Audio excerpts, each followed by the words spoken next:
Hey everyone, today we are diving into linked lists. As we know, in arrays we have to fix the size in advance, and changing the size of an array is inefficient. So the alternate to this is a list. Let's see some examples. In this picture there are some students who have formed a chain. Here there are only 5 students, but in reality there can be many more. If we want to pass any information to everyone, what we can do is the teacher at the end can communicate to the first student, who then passes to the next. Now this student passes the information to the next, this student passes the information to the next, and so on till the end. At any point in time, it's just the current student and the next student involved. In this process, we need to know who the first student is. Each person stores details about themselves and also keeps a reference to the person next to them. For example, let's say if they store their ID number. If we represent that on paper, we need a student class which has the information about ID, and we need a next reference. So what is next? Next is also a student, and we need a first student who is head. This is how we can represent this entire chain with a simple class. We'll start with head, and in the head we'll store this first student, and this first student has the reference to the next, and so on.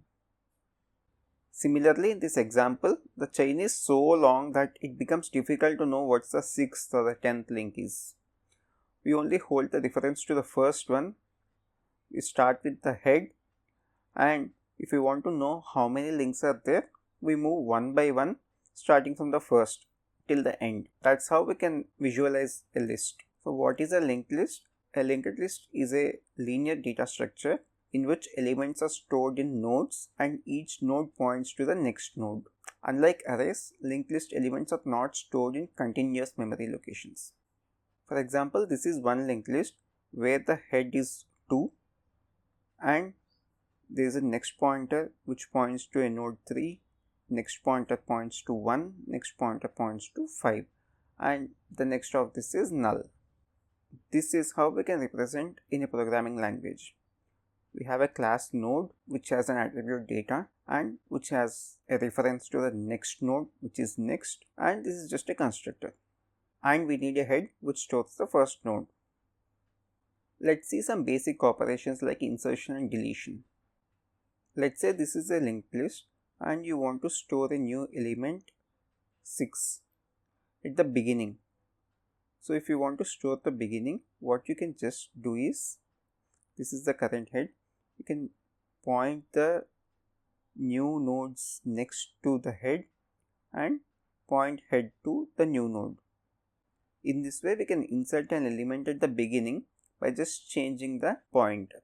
So the time complexity of this is O of 1, as it's just a constant operation. Let's see insertion at some other position.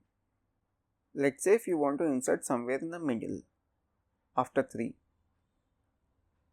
and you have a new node that is 6. You can start from the beginning and go till the node that is before that and change the next pointer to the new node and the next pointer of the new node to the older next. In this way, if you go from the beginning, it will be 2, 3, 6, 1, 5. The time complexity is O of n, as in worst case you have to go till the end. Let's say deletion. Even in deletion there are 2 possibilities. You can delete at the beginning or you can delete at the middle. First we'll say deletion at the beginning.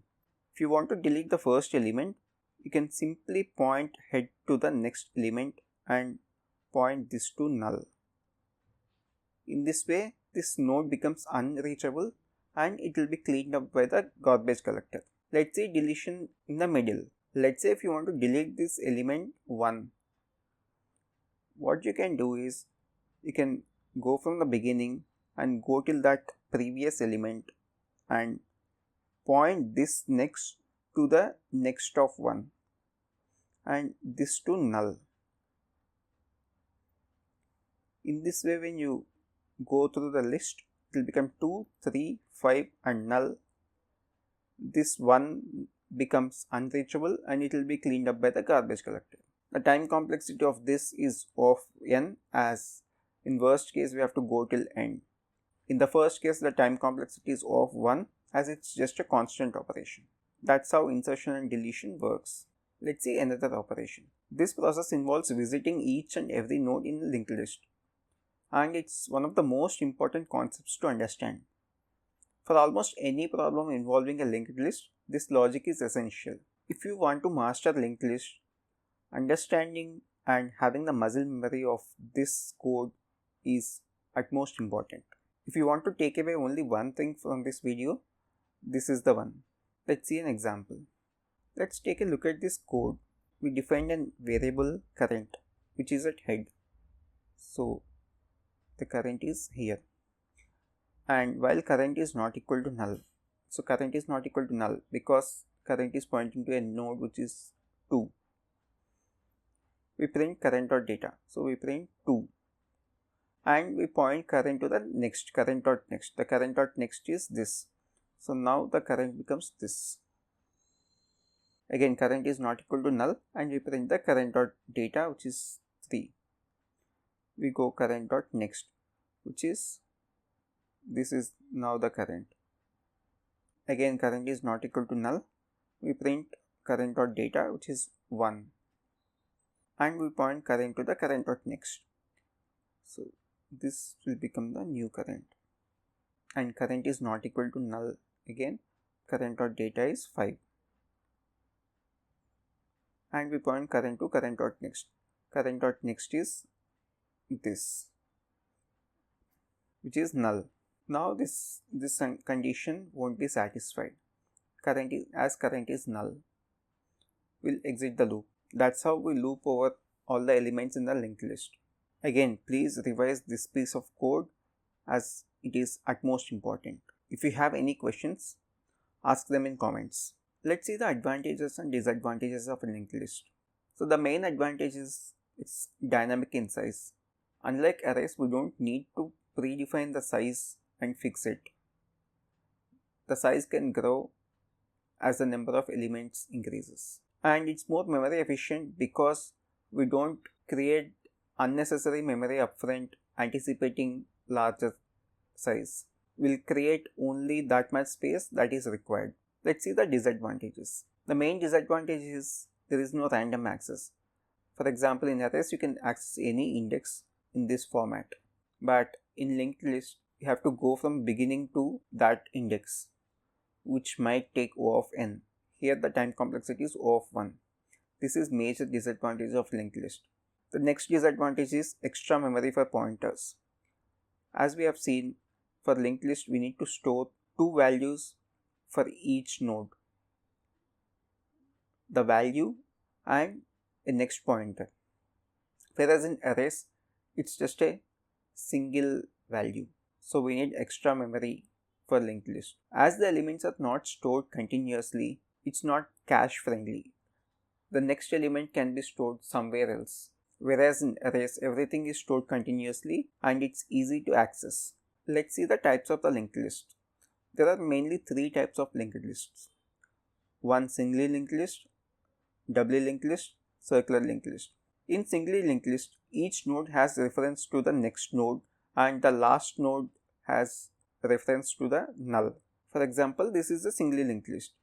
Each node has reference to the next node and the last node has reference to null. This is a common use case. We will focus on singly linked list in most of our problems, but the concepts apply to all the types with slight modifications. Let's see doubly linked list. In doubly linked list, each node has reference to both the next and previous nodes. We can go either ways. For example, this is a doubly linked list where each node has previous and next. The next of 2 points to 3 and previous of 3 points to 2. Similarly, next of 3 points to 1, previous of 1 points to 3. Next of 1 points to 5, previous of 5 points to 1, and next of 5 is null.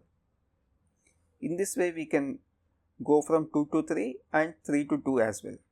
Whereas in singly linked list, once you go forward, there is no way to go backward. Let's see circular linked list. In circular linked list, it is same as singly linked list, but the last node points to the first node instead of null. For example, let's see the difference between the first and third. In the first, the next of the last node is pointing to null. The circular linked list, the next points to the first node. In this way, it becomes a circle. We'll see how to deal with this later. We just have to master the first concept, singly linked list, and the remaining two are just slight modifications. That's it about the linked list. In the coming videos, we'll discuss all the interview questions. If you found this video helpful, please hit the like button and subscribe for more DSA content. Please check other videos in this channel. Thanks for watching and happy coding.